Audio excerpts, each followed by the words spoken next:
Welcome to the August 19th Jail and Zones production user call. We have Daniel, Jan, Philip, Dave, and myself, Michael, so far. And I have great EuroBhyvecon news. It is taking place on September 26th during EuroBSDCon. And we have just landed a lovely platinum sponsor, OpenBSD Amsterdam. Thank you so much, Misha and company. The site is gradually being updated. Registration is available. And there is a prospectus for those who also want to help cover our costs. There are room costs, food costs, and travel costs, and a bunch of costs. And I'm hoping to gradually make BhyveCon, which does welcome all things jails and zones, to be an actual grown-up event. And before we started recording, we touched on the adventures of all things FreeBSD main and even package base right now. It sounds like the latter of those two, which received a whole lot of drama last week, is actually improving, but I just tried to run my build option survey light, which does a sort of exclude all build option test, and it broke right in front of me. So Jan, you say someone's been tinkering with build options and they've either come or gone or something? I remember reading on the, I think, hackers or current mailing list that some of the stuff you could configure with Heimdall is kind of redundant, and so some build options are about to be retired or may have already been removed. Okay. Because you were able to kind of set things which were equivalent, or one was a knob, but both existed as options, and yeah, not really important things, but things, yeah, which MIT Kerberos doesn't support because it doesn't make any sense to support. And so the build option is supposed to go away. Yeah, I would have to check my Thunderbird and dig it up again. Cool. Dave, are you familiar with the build option survey? Thank you, PHK. Yep, you're muted from the clackety clack. Excellent, good. There you are. Hello. Really, no. If you want to exercise new hardware, which I will grill you on shortly, I put a bunch of time into the build option survey to first off get build options going, and then do things like the light survey I do, which says disable everything, give you a bare minimum system, and well, see breakage occasionally. But what it does is step through every build option and do a bunch of comparative builds, which seems a bit wasteful, but PHK wanted to cover all bases. And it can take several days. In the good old days, it was probably weeks, but what's this about new hardware? Do tell. Yeah, so for my evil purposes, I ordered a couple of Ultra Max boxes. So a little bit of background. I got involved in FreeBSD and the ARM64 stuff a few years ago, merely because someone asked to take notes in a meeting, and I said, I know nothing about this. It sounds interesting. Why don't I go along? And I'm still doing it. I know 8 years later or so. I've got an Ampere eMag in the cellar, which is my favorite piece of hardware of all time, mainly because it was delivered with a working serial console and remote console, and for that I am eternally grateful, because normally it's such a pain to set the stuff up. But I wanted more cores, more CPU, and last year it had a little bit of trouble with its RAM, and I needed something that would be supported, that came with a support contract.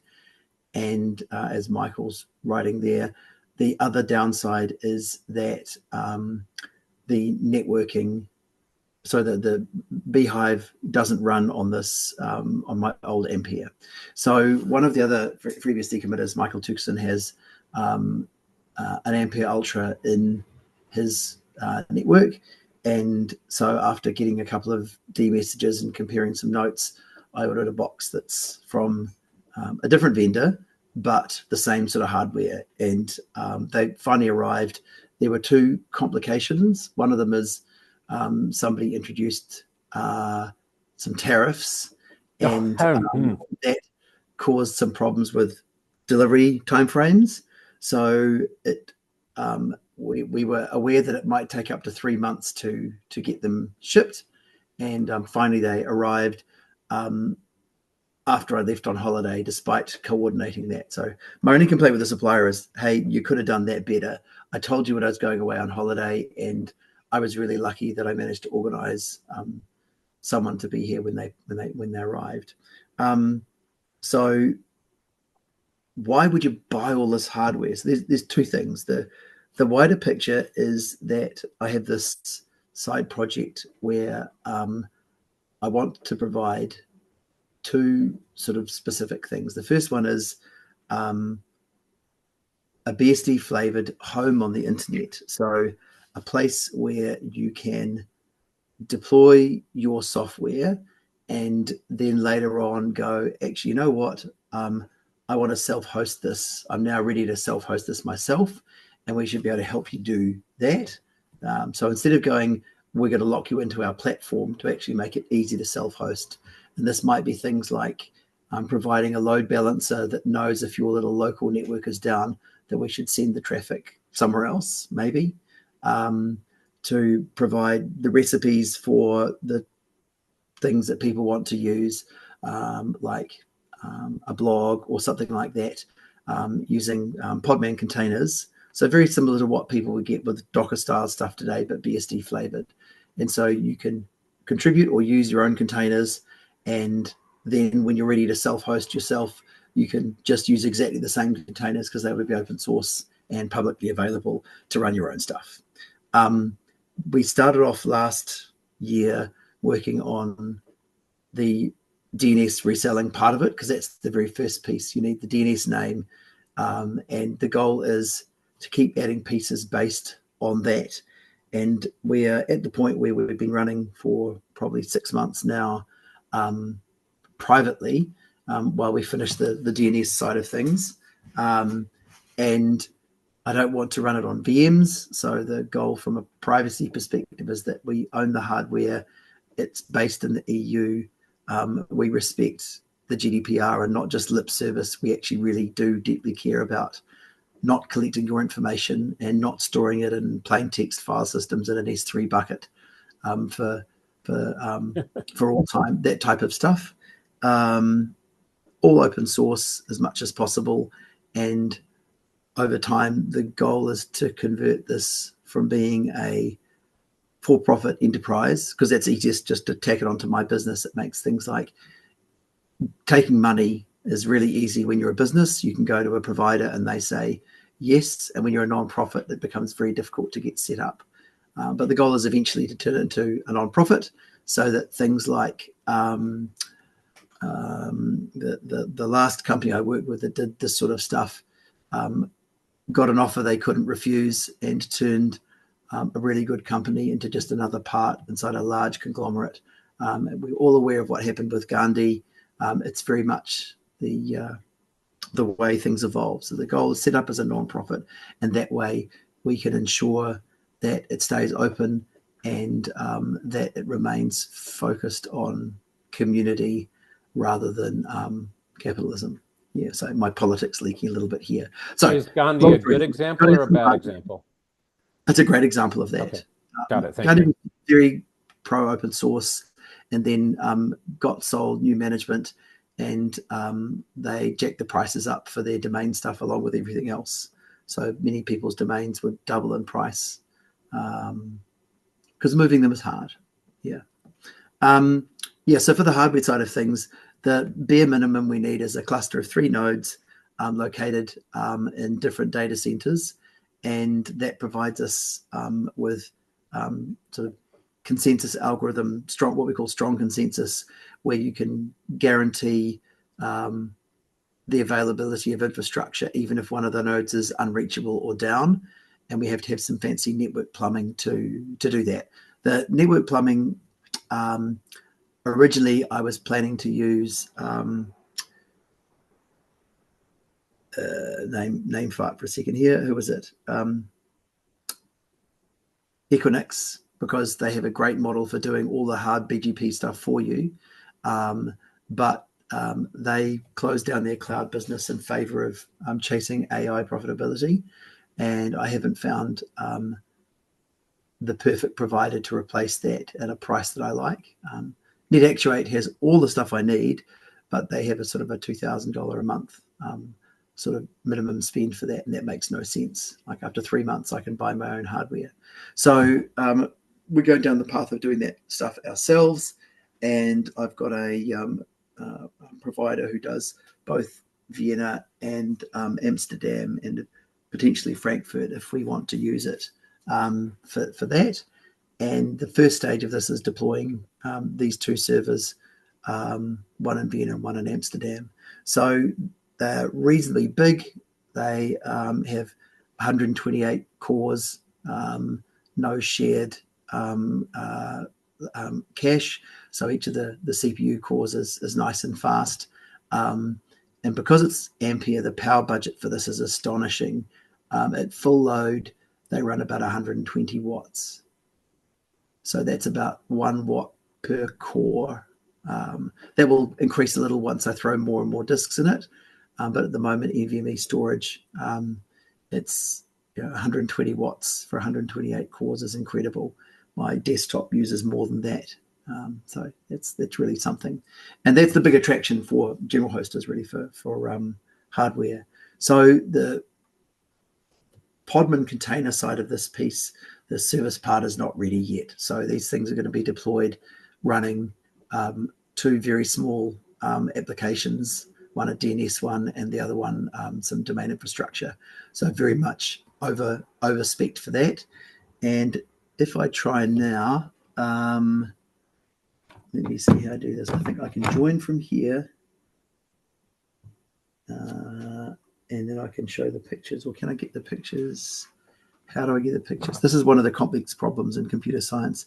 How can I get the pictures on my phone over to the screen? Let me try this.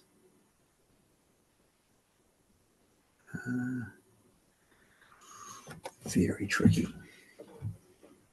I'm going to try joining here from Zoom. I'm going to go on mute here so we don't have feedback. Are you sharing? Shall I stop?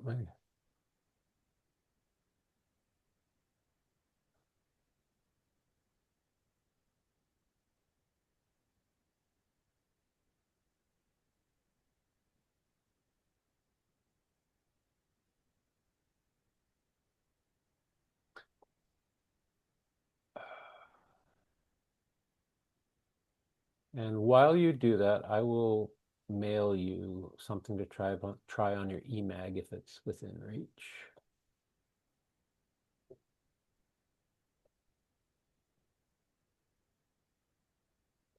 Okay, we should have two me's now.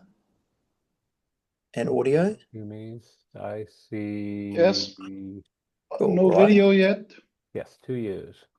There we go. Ooh. And somewhere here, there's going to be a share button. Share screen. Share, perfect. Share photos. Nice. I've got to do this the hard way, do I? I do. The other thing I wanted to do with this, incidentally, is many people don't get access to server grade hardware, so they never see it physically, so they never have any idea what these things look like or how they work. So I did some of the boring stuff, like how you open it up. And so this first one here is just the usual garbage, the mess. The amazing thing is these are 1U servers, right? So I could put probably 40 plus terabytes of storage in this mix of NVMe and disk. These ones have got 4 NVMe slots and I think 8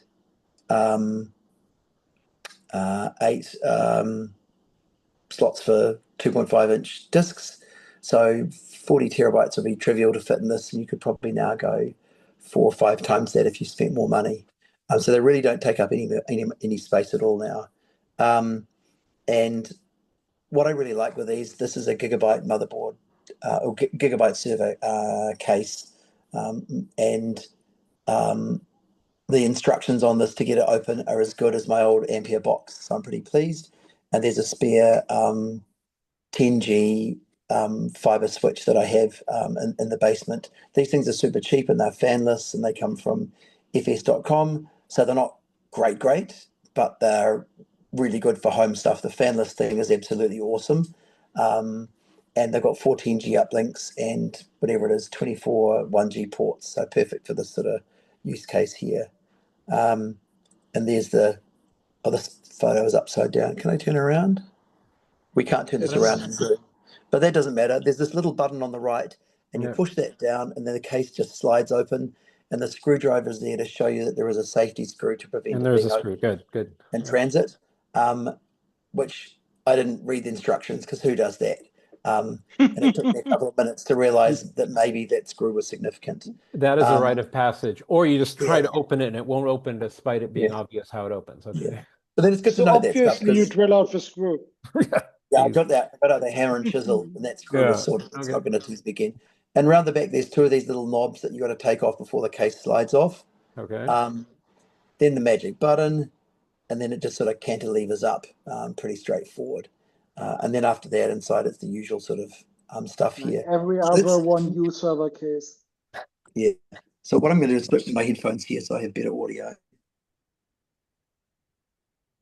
these on? Yep. Testing. How do we go? What's between the RAM slots there? Oh, no, it's a shroud on top. I was like, that's mighty unpopulated. Folded plastic sheet acting as air guide. You could 3D print one, eh? Why would you? Yeah, because it's It'd be cheap more plastic. expensive. It wouldn't be as clean, so you would have more turbulence. Oh, okay, thank you. Cool. Well, the flat surface would be smooth where it's spaced. It's quite common on larger numbers of servers if you have a more expensive server, as by older manufacturers to see injection molded plastic air guides. Even the But clear ones. Okay, do continue, Dave. Do continue. Yeah. So there's two things we note here. Even though this has got 256 gigs of RAM in it, it's still got like about 8 slots free to fit more in. And as Jan said, this big wad of plastic is designed to channel as much air as loudly as possible over the CPU and then out the back here. And we can see a couple of things here on the bottom left. There's a what we call an OCP slot. So OCP is the new Open Compute Project standard for hardware, where Facebook and Microsoft and Google all got together and said, we're tired of these standards that are designed for companies to make money. We're going to design our own for hyperscaler compute needs, and vendors will comply to the specification. And the vendors went, no, okay.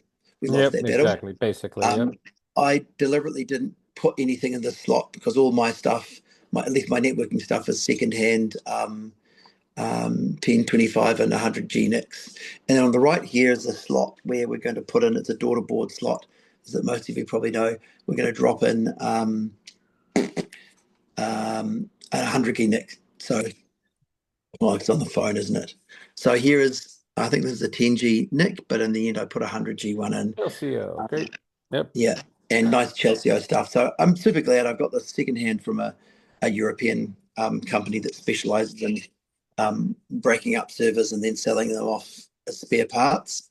This has worked out really well. They're really cheap and they work great. I'm really happy.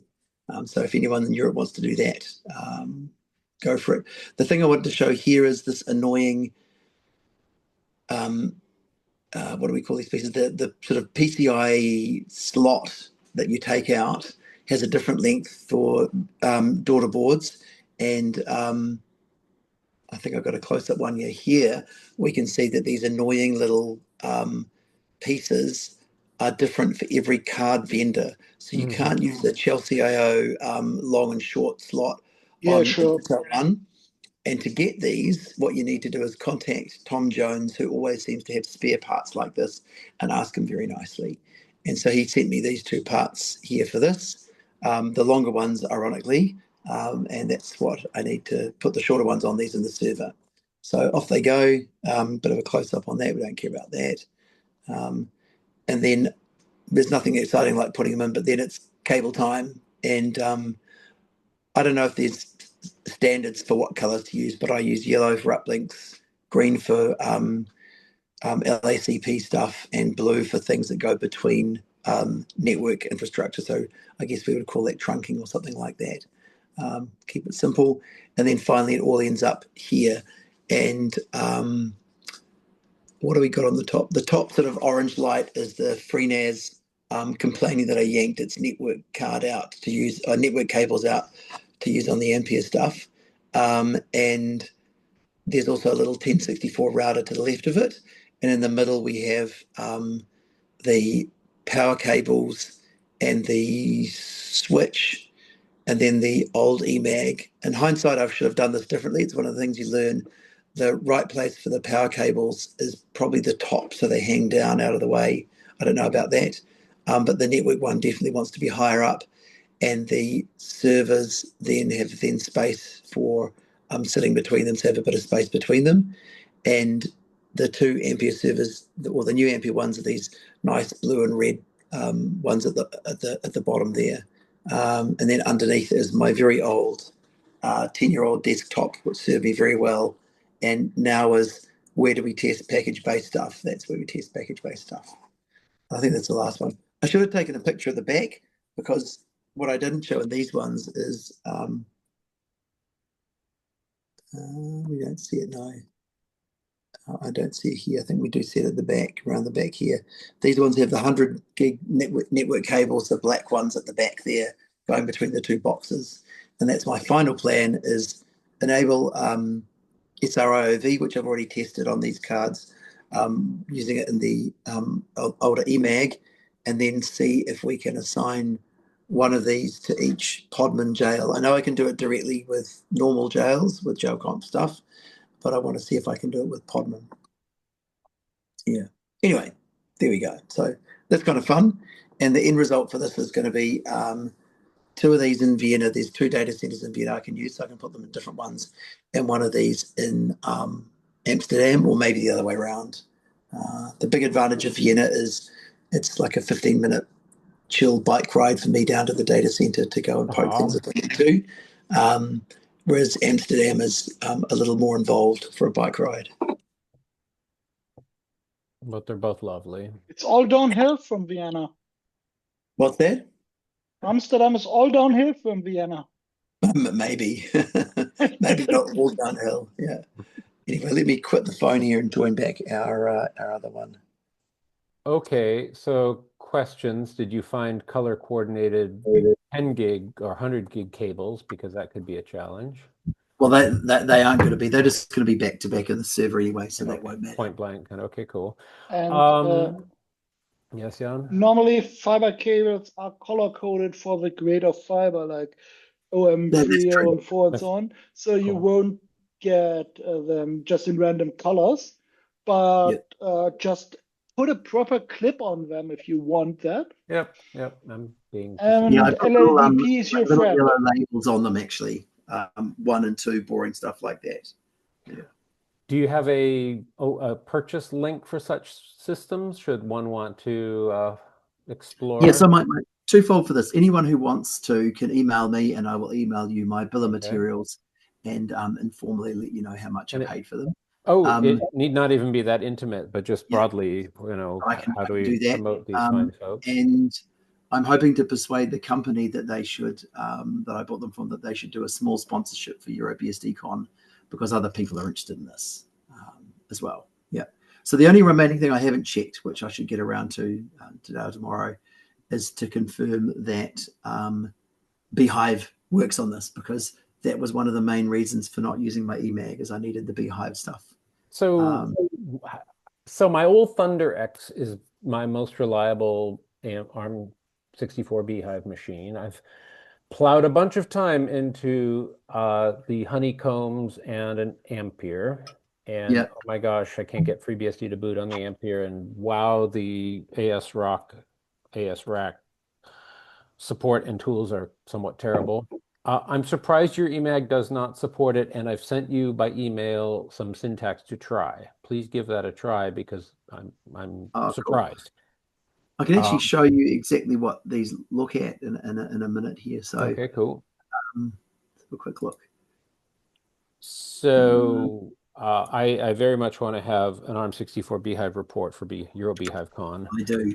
I do want to tell you how it's working. So my Trevor's 1064 routers run Beehive happily, and I've got a friend of mine who does embedded Linux stuff, and he spent about 3 or 4 months using ARM64 Beehive on FreeBSD relentlessly. On which day in, hardware? day out, and it just worked doing Alpine Linux stuff. And which hardware platform was treating them well? Oh, this 1064. Okay. Yeah. So we want the time. Oh, did I do the thing where okay, cool. We just got clear it. Yeah. So we want. Cool. That's what we want to do. That's not what we want to do. So somewhere in here, user management. Yeah. So the user management stuff, you get to enable like a serial console and supply an SSH key. And mine is just missing this. So it's really bizarre. And the salespeople say they don't have a product option to buy it. And they don't know whether it's a firmware thing or a setting thing. They will eventually figure it out. And what this stuff looks like, the remote console is pretty good. So we all know that what no one wants is the Java. We do not want the Java. Correct. Yes. And in a second, this will come up. Get to log on. And yeah, I don't like this, but I never use this interface. And the bits we're really interested in is the remote control stuff. So I tested it with the installing from a USB image. That doesn't work, but it will install from an ISO image. So that's reasonable compromise. And we have the remote over the IPMI, you're saying? Yeah. I don't know where. Try it again. I've got a browser problem. It did pop up somewhere. I just don't know where. Oh, here it is. Yeah, of course. Oh, there you go. Full screen mode. And this is fine. You know, the other thing I don't like is you can't scroll up in this, and it does all the things.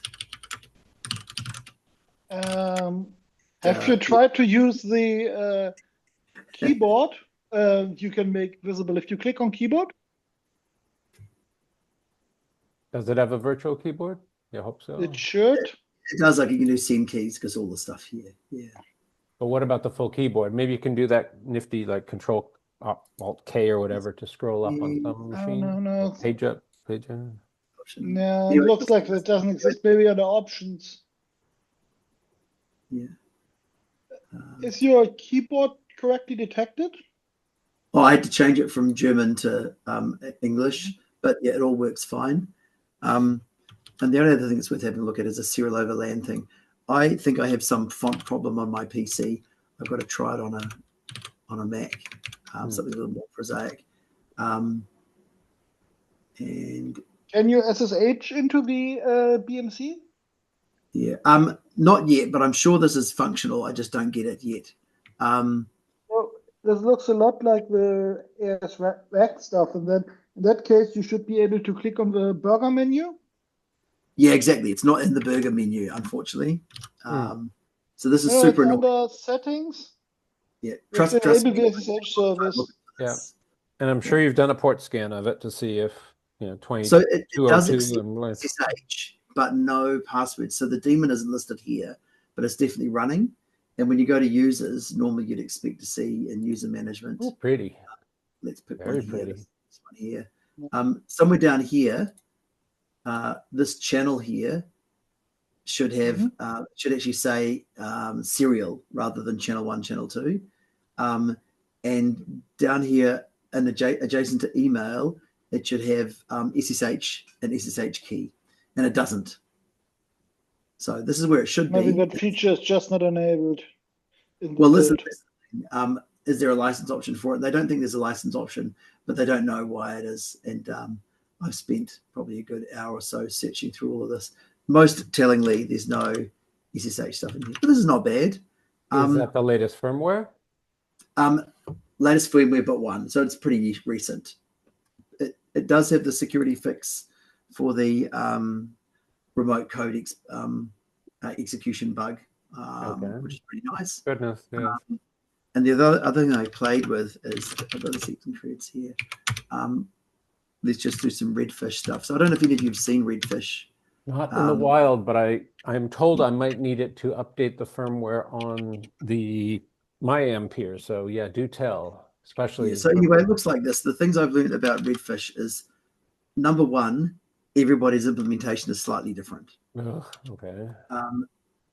We didn't do the JQ thing. So you get this JSON blob back, and yeah, you can sort of browse through this. Most of it's pretty sort of reasonably self-explanatory. Redfish v1, v2. When I get the docs for this, which they promised to send, I will share those. But let's see if I can do a patch. I can't remember what I patched. This is sort of how you power stuff off. You just send a patch request with a header to the device, and then a blob of JSON like this. And an interesting feature, I requested this in curl, I think 2 years ago, and gave my 10 cents over how it should be used. And now I'm using it in Angular, which is pretty cool to have a feature that I requested in curl come full circle and be something that I use. And this just does two things. It does sets the content type header and also takes this following text as binary data to send it rather than URL encoded. And I won't do that now because that's a bad thing. But redfish, if we go back to here, should tell us all the capabilities of this. Oh, JLS is probably easier. All the capabilities of the system. We're getting very off topic for jails here, but you can sort of see all this stuff in here. There's about the sessions, there's managers, there's a whole sort of protocol here, and you can read about that on Redfish forums. Could you up arrow to that command again, please? Oh, sorry. Yeah. Sure. Just okay. Cool. I don't know of a single jail that's run without hardware, so this is totally on topic. Yeah. Yeah. Okay. In that sense, yeah. But that's a lot of fun. And look, here's my package base, just as a nice segue into the next story. So this is a package base upgrade that I did on my one here. So it didn't want to remove all the userland packages, but it did decide to remove package during its upgrade. And then, of course, it crapped itself because I'll be right back. Yeah, package. Which package version are you running? Well, because I think there was a bug in 2.2.1. Yeah, deliberately, I'm running it across the breakage to see if it handles the breakage. The answer is it doesn't. So everybody needs to manually upgrade their package before doing this. But anyway, that's why we have boot environments. It's funny, isn't it? Yeah. Anyway, and that's why. Make that larger for us old people. Yeah. You could have recovered that by copying the file with REST utilities from the boot environment. I've done this before, and it's painful. It's much easier just to go back to the previous boot environment. It is. Anyway, segregated package base. If anyone wants to ask me questions about the hardware, as I said, if you want to know the exact bill of materials, I'm happy to share that. And pricing, I can do that as well. High level is fine for this context, but anyway, yeah. Just saying. Generally the company was well organized and good, and the support contract is like I think 2%. No, it must be less than that. 0.5% maybe a purchase price for 3 years on site next day support. That's pretty good. That's nice. I was happy with that. I definitely paid more for Dell or HP. Yeah. Yeah, it's always funny with Dell. If you have any non-standard build, the next business day support always calls you back to tell you that it's 2 more days while we wait for shipping. Yeah, well, I'm really interested to know what happens if I say the motherboard is broken or the CPU doesn't work. So that's the other reason for having more than one server is the core of this hosting stuff should be that we do the failover for you of your containers. Yeah, maybe get a 5-node instead of a 3-node cluster. I'm happy to do that. I just need more customers and more budget. So Well, EuroBhyvecon would be a great opportunity for the extremely low rates, do a small sponsorship to get your name out there and have loving people Indeed, promote the yeah. heck out of you. The prospectus is on the BhyveCon website, and it's seriously cheap. I mean, I took other ones and just lopped off a zero, so just cheap, cheap, I tell you. And we've just landed a wonderful, what do I even call it, platinum sponsor of BSD Amsterdam. So the love is flowing. It is very much flowing. Thanks, Thank you so Misha. much, Dave. Yes, Misha rocks. Misha is one of my most loyal like event sponsors from the good old BSD fun days in 07, 08. So he's a star. Segueing from that, I have plowed a great many hours into, say, a honeycomb system, which is a dual side-by-side, rather impressive mini ITX system, but bhyve will boot once or twice and then not again. And I can roll back the VM. It's a clean VM. I do not know what might be stale in the system to prevent a second boot. I'll try to submit a PR relating to that because all I have is some output where it choked and puked, and that's on the bhyve call docs. The Ampere has been stunningly frustrating on firmware updates. Rebecca Cron has been super helpful on suggestions, and I think there's one more for me to try, and might even send a pre-flashed firmware chip, which is insane, and she's awesome. And thank you, Jan, for helping go through some of the possible pathways where, oh, they want a tar file, which is name.zip. Well, does that mean we should repack it? Maybe not. Let's try it this way, try it that way, etc., etc. But somehow in all of that, the ThunderX remains my loyal system. However, bhyve ARM64 still has the hard 16 vCPU count per VM from what I can tell. So Dave, if you It find has. otherwise, great. I do not know what acrobatics are needed to update that, but that would be nice to update. So maybe we can take this opportunity. Go ahead. Repeat that. So there was how many what was the limit for number of VMs? 16, like the good old days on any bhyve. vCPUs, not number of VMs. Right, Okay. vCPUs. For Per VM. years, Intel bhyve would be limited at 16 per VM, which is not great when you want massive builds. Like, oh, let's do a bit like Antranig is doing with his research system, where the VM is 90% of the host hardware for reasons. Yeah. So anyway, hopefully that will get some love sooner rather than later. How about questions from people now that we're deep into the ARM64 rabbit hole? Daniel, Philip, Jan, yes. Yeah, the virtual CPU count per guest is limited to 16, and I think just like on AMD64, you can kind of recompile kernel and bhyve, and then you can pick another magic limit number like 32, 64. That's worth trying. Okay. Good idea. Some define it's part of the ABI, so you get one single API break if you do that, because some bit set is now larger. Yeah.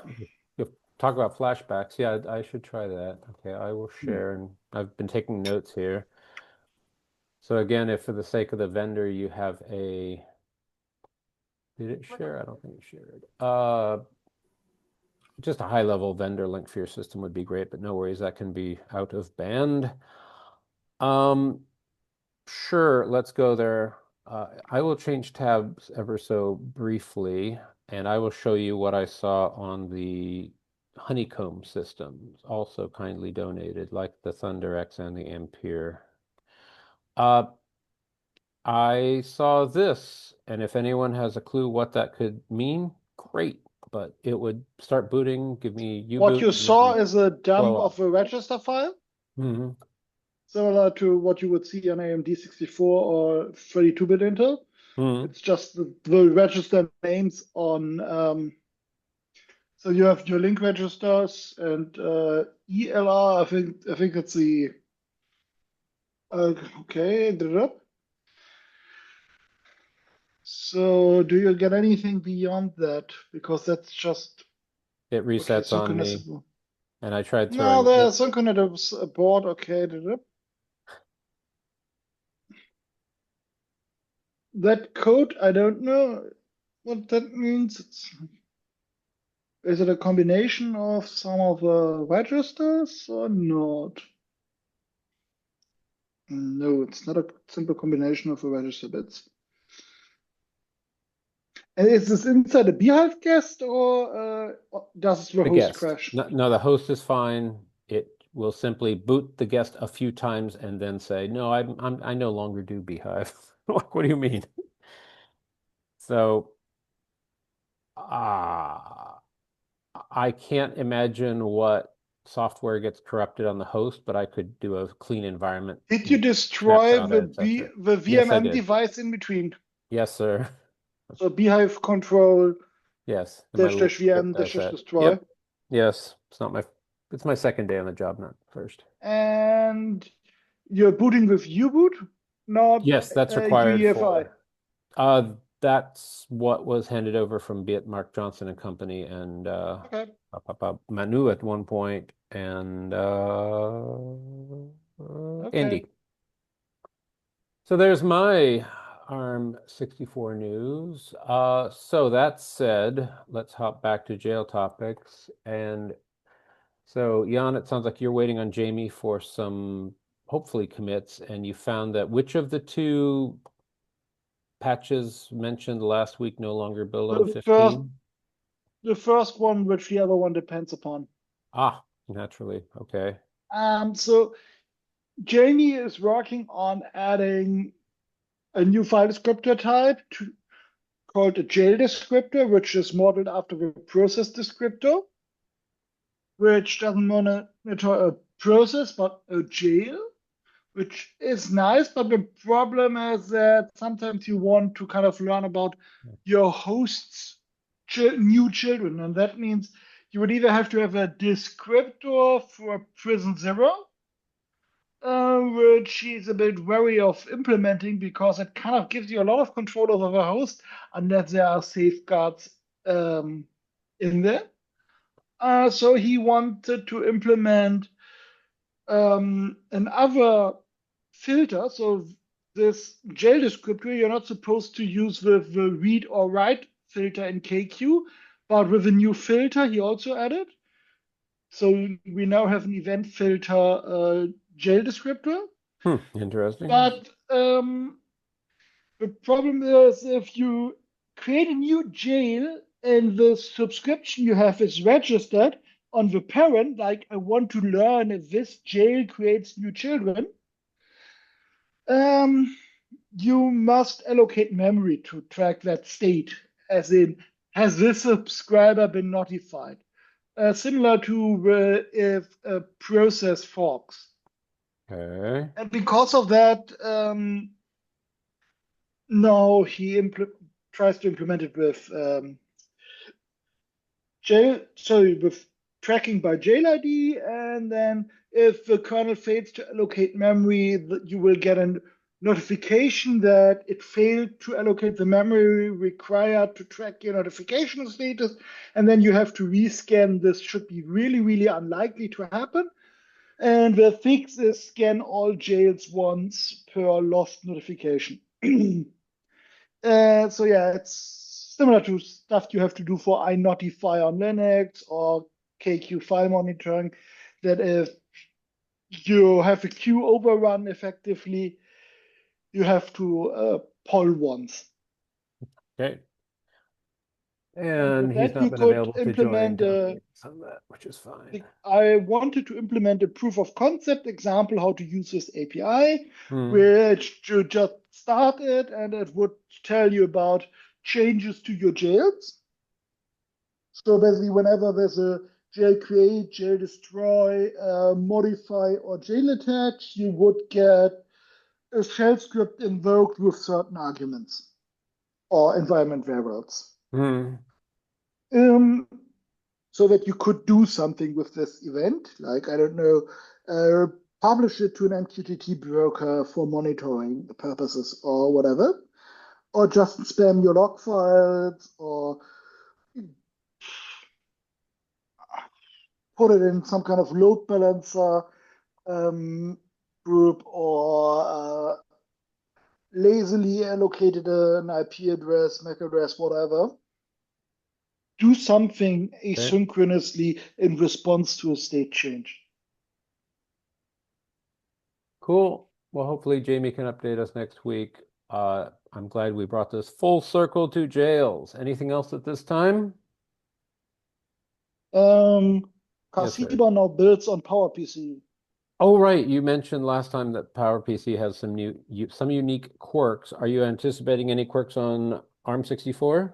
No, Okay. already built there. Let's see, Dave, did you hear about Casiba, or were you traveling the entire time? About what, sorry? Casiba. Casiba. Yeah, no, I do, because I was Okay, you with did. Jan Okay, in great. Berlin. Fantastic. Oh, right, at that hackathon. Lucky you. Related, I think Alexei, who is now back and up and running, he's still seeking out feedback and a port contributor for his UEFI update, the EDK2 update. Is anyone present interested in helping out? Yeah, this is the thing that we need for Beehive and ports. Yes. Oh, and the same goes for Silva. Hazam is like, well, we've blasted in lots of features. It's time to take a more serious look at that. So he was asking, I said, oh, he's traveling in Poland, but I reached out to him today already, so we should hook up and have that in soon. Yeah. Great. Can you make it to Thursday's Beehive call at the same time? This week, yeah, maybe. Possibly. Maybe. Depends if I have work calls then. Yeah. Understood. He's been great about attending. He's been very responsive, and Silva is now a jail manager, so it's full circle again on topic. So that's been delightful, and he's brought about with Roman's work, say, LibVirt improvements that were long overdue because it was a chicken and egg situation where no one's consuming LibVirt and FreeBSD because it wasn't quite complete. And so it's been a lovely push forward there. So I'm delighted with how that's going. Anyhow, so yes, more reason to have a porter. Go ahead. I'm hoping to persuade him to add Podman support to Silva as well. And then it would be kind of like the first one we have that does anything and everything. Because Podman has a really nice API for it. Yep. And yeah, once we've done one bit of work, then that'd be pretty cool. Please reach out to him about that. And Dave, are you active on Discord? I am when I'm around. Yeah. Okay. So that's a great place to find him. And yes, do talk Podman and porting, the P's. I will do. He's been a delight. I cannot emphasize that enough. So, and recorded on these calls is a verbal pledge not to do a rug pull on license or something, which projects are so prone to do these days. That said, anything else now that we have thoroughly brought it full circle? Does LibVirt do any jail stuff in the past? No, but it was for the VM aspect of it, but nonetheless, it got some love. But it may, in fact, that's a valid question. I mean, maybe it does some container stuff. As far as I know, it doesn't. And he isn't using LibVirt for jails. He's just using the J command. LibVirt containers.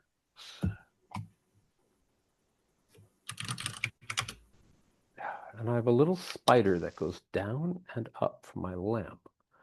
LXC container driver, here you go. Let me drop this in chat. So to answer your question, most unexpectedly, here might be that answer. Boom. That's the LXC one, yeah. So broadly, sounds like a yes. Does lib support containers? LXC, yes. Interesting. So being an API, we all have various exciting ideas for Silva, like what would a VM Beehive lightweight command line easy migration tool look like? Those are possibly the same thing, possibly two things. Anyway, those conversations have been remarkable. Oh, and I found the GitHub for the GitHub repo for that LXC container driver. Let me put that in there. Repo. So it has to be the Podman API. So Yeah, the Podman's got its own really nice, clean REST API for this. Let's do LibVirt Podman then. There are a couple links around it.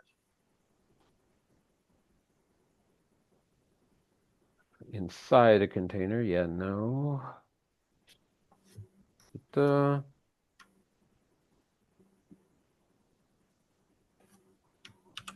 yeah, I see a request, but that sounds Vagrant specific. I can, anyway, well, at a high level, it has container support, but at a low level, perhaps not Podman container support.